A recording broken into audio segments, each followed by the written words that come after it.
Regarde à quel point tes pensées créent des émotions. Et si tu arrêtes de penser, est-ce qu'il reste une émotion? C'est important d'aller regarder, d'observer, de changer de regard par rapport à nos pensées et par rapport à nos émotions. Et parfois, est-ce que tu peux voir qu'il y a des émotions qui arrivent qui n'ont rien à voir avec tes pensées? Donc il y a deux choses, enfin il y a plein d'outils, mais quand tu peux voir que tes pensées créent tes émotions, est-ce que tu peux arrêter tes pensées?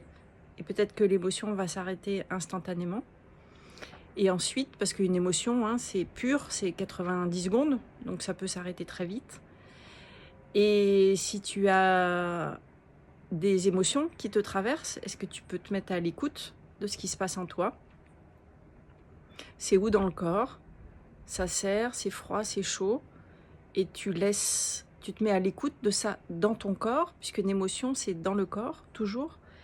Et si tu prends pas le temps d'observer, d'accueillir, en fait, elles sont déjà préaccueillies, tes émotions. Donc si tu prends pas le temps de les goûter, elles vont retaper à ta porte tout le temps. Donc regarde quand il y a des émotions. Est-ce que tu peux enlever les pensées qui sont accrochées dessus? Et sinon, est-ce que tu peux vivre tes émotions dans le corps en observant, comme un petit enfant? C'est chaud, c'est froid, c'est où? Ça serre, ça desserre, ça frétille, j'en sais rien. Et tu laisses passer la vague. Salut!